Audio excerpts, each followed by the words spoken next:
Do you love garden roses and you would like to be able to draw them, but you find them a little bit intimidating because they are more complicated than the ones you can find in flower shops? Welcome to my studio.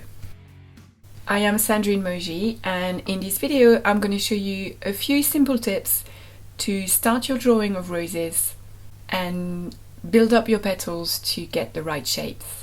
Towards the end of the video, I'm also going to show you some of the drawings that some of my Patreon subscribers sent me when I set the rose drawing challenge last week. And I will give some advice on these as well. So let's get started. The first rose I'm going to show you is a single flat. So the single flat rose has got 5 petals. And this one's already losing them because we've had quite a storm yesterday and they're feeling a little bit fragile. This is a pink carpet rose that I have growing out the front, covering a whole border, and this is Rosa glauca, which has a silver foliage and these strong pink petals. It's a climber. It's gone up the magnolia and it's really beautiful. The way I would start a drawing like this is to look at the overall shape of the flower. So in this case, we have a circle. And I start with a thick, very thick pencil because I want a loose drawing. I don't want to get too details too quickly, get lost in the details and then lose the overall shape and lose the rhythm and the flow of my painting. I don't want it to be tight, in other words. So once I have the overall shape, which is that circle, I am making it bigger so you can see a bit better. I am also drawing a circle in the center, which is roughly going to be the area of the stamen, which on this one is actually quite big. And then I've got to place the petals, so I'm going to put the top one, that's the central vein of the top petal, and then there's one going at a slight angle around here, one here, and there. And these are the central veins of the petals. And the reason I'm starting with the central vein is because the petals are going to be more or less symmetrical on either side of that. So it gives me the direction. And also, underneath the stamen here, I have the receptacle. Now the receptacle is the top of the stem. It's the base of the stamen and the carpels. So this is where everything should join. So my anchor point is here in the center. So every central vein is going to point to that cross here in the center, which is at the back. Of course it's hidden, but it's still there, and you have to bear that in mind. Once I have the central veins, I can start drawing the petals, and I'm staying within that circle that I've drawn as a guideline to make sure that the petals are in the right place.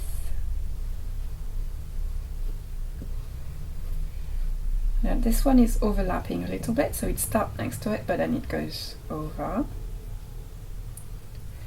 And it's got a point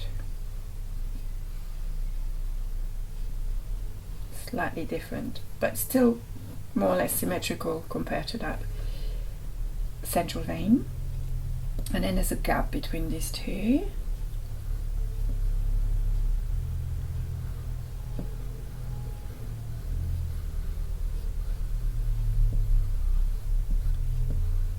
Bit bigger maybe.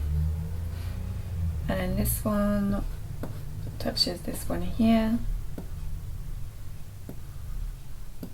but it goes right behind that one here. So I have my 5 petals. Now on this one, the sepals, which are these 5 bits here that cover the buds before the flower opens, you can't see them from the front because they've peeled right back, so there's no need to draw these because you can't see them from the top. And then once you have the overall shape, you can start refining your drawing. So in the center here, I make some room and take a smaller pencil. I've got the carpels. Now roses have got several carpels, meaning they've got several ovaries and they are going to make several fruit for each rose.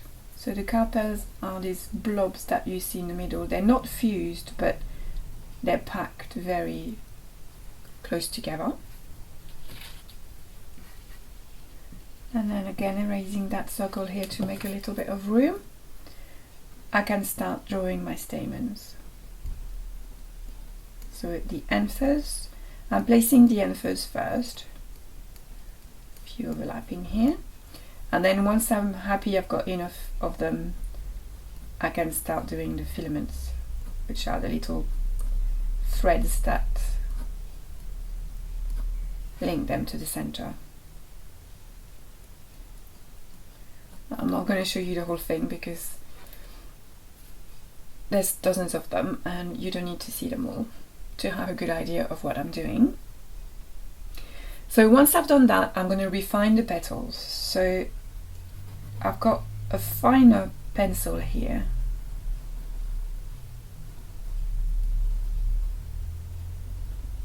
And I can start drawing my shapes a little bit better than I did before.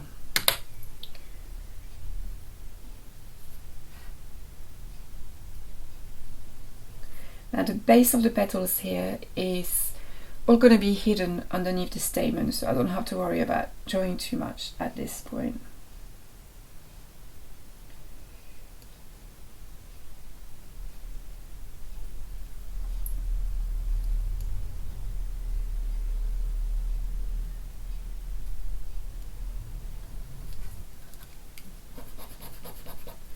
I'm moving my central vein here. It's a little bit more around here because that petal has moved down a little bit. There's quite a gap here. So they're not necessarily completely evenly spaced. So although you have your guide which is evenly spaced, of course once the flower grows, it's not that perfect geometric shape. It's doing its own thing.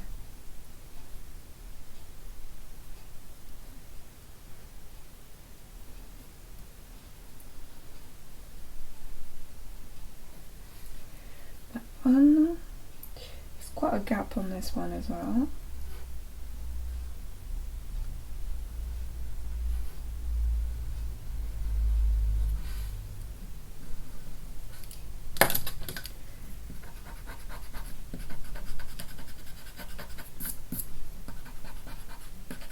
I'm erasing the rough line so you can see the outline a bit better.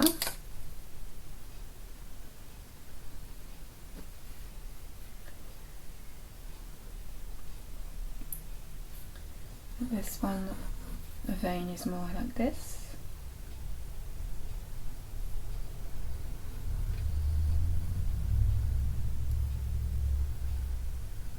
And there's a little bit of a fold going on here.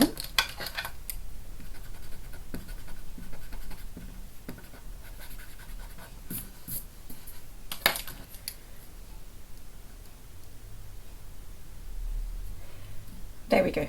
So now all I have to do is finish drawing the stamen and I will have a little rose. Now this one, I would use the same principle.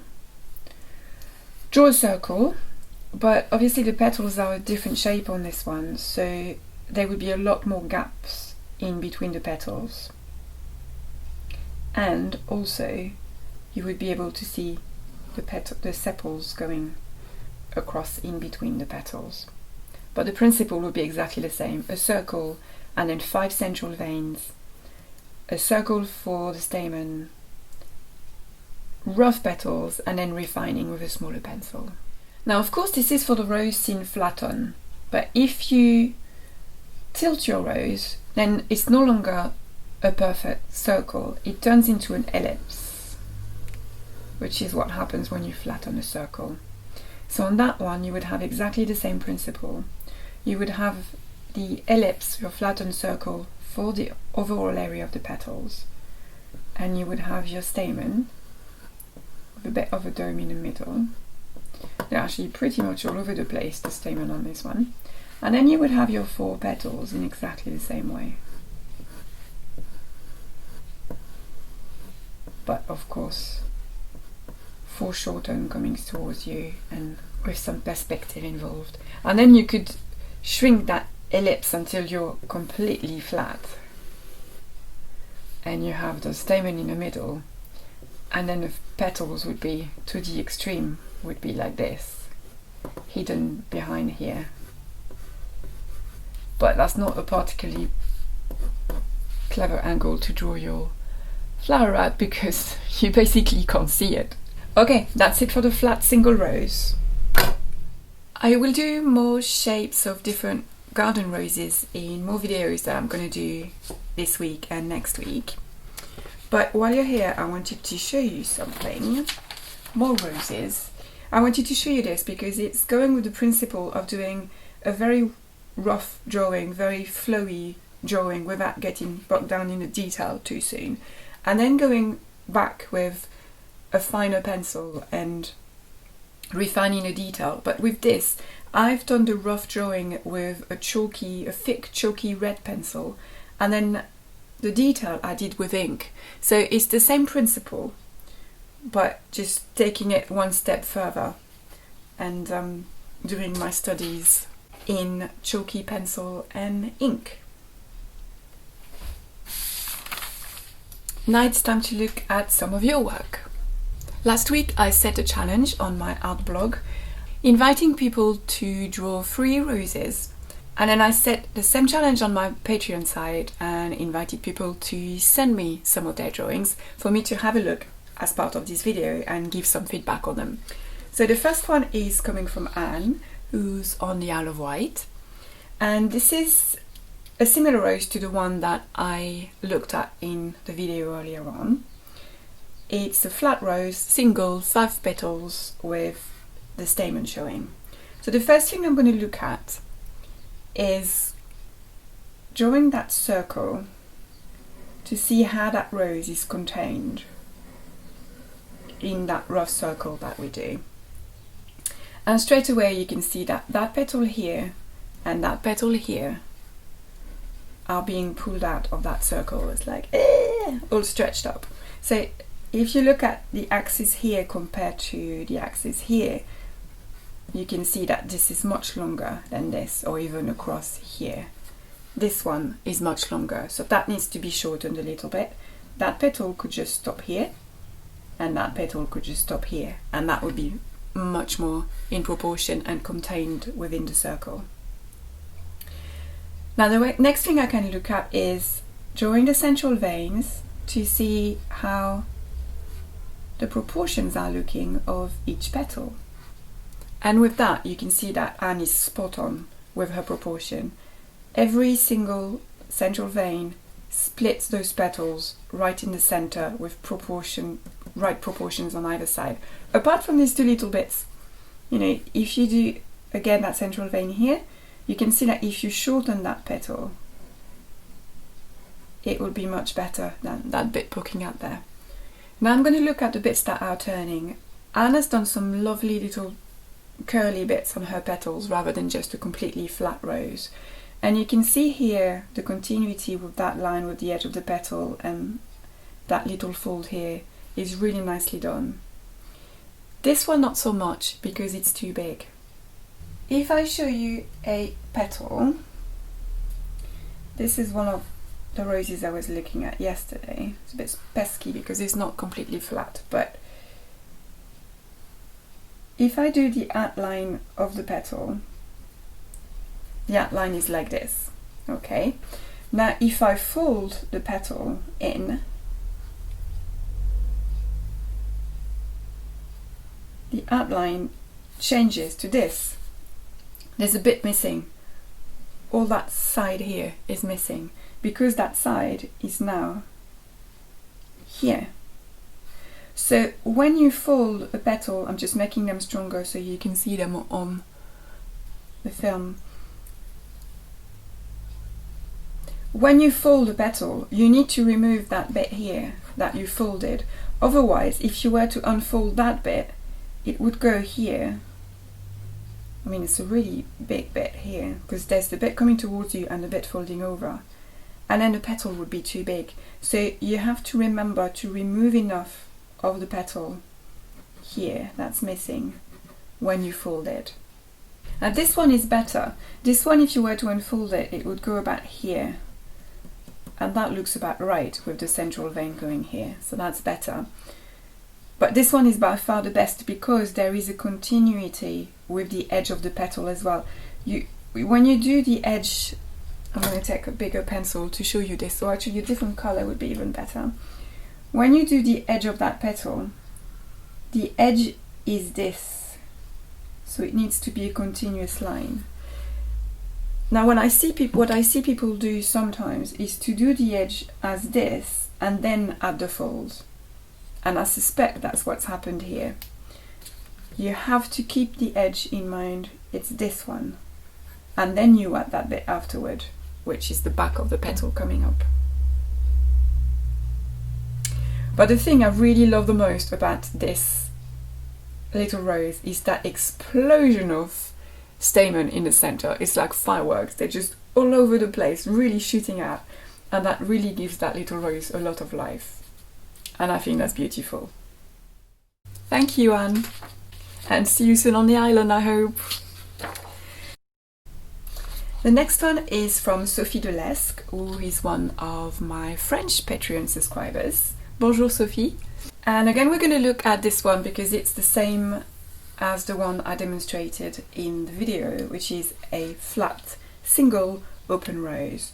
So going with the circle, slightly flattened circle, you can see it fits right in. So that's perfect shape, all consistent. And if you do the central veins, I'm following Sophie's veins here. You can see that it's all pointing to the center here, to the anchor point. So that's working really well too. The petals are nicely shaped, nice heart shaped, which is a shape that you often find in these little roses.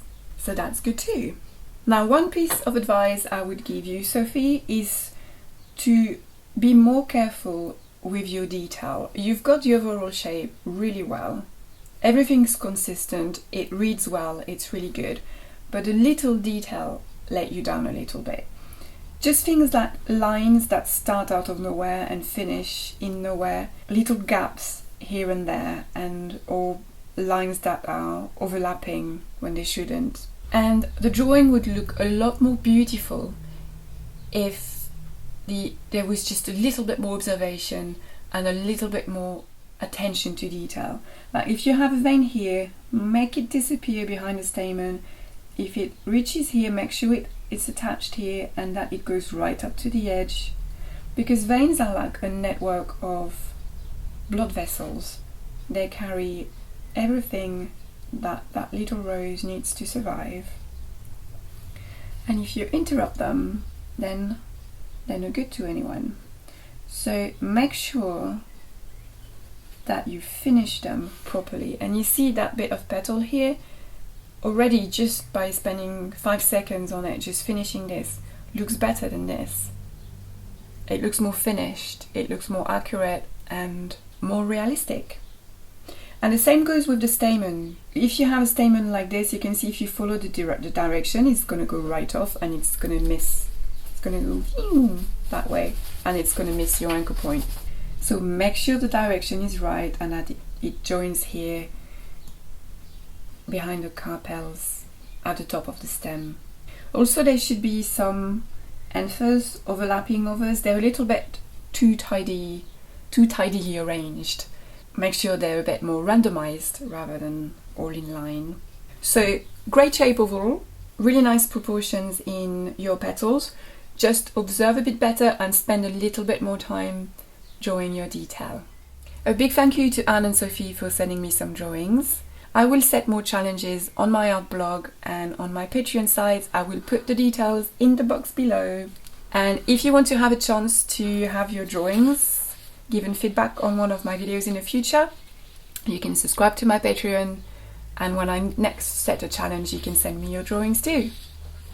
The next garden rose video will be a tutorial for a rosette rose, which is a bit more complicated than the single rose we did today. Thanks for watching the video, I hope you enjoyed it, and I'll see you soon in the next one. Happy drawing, bye!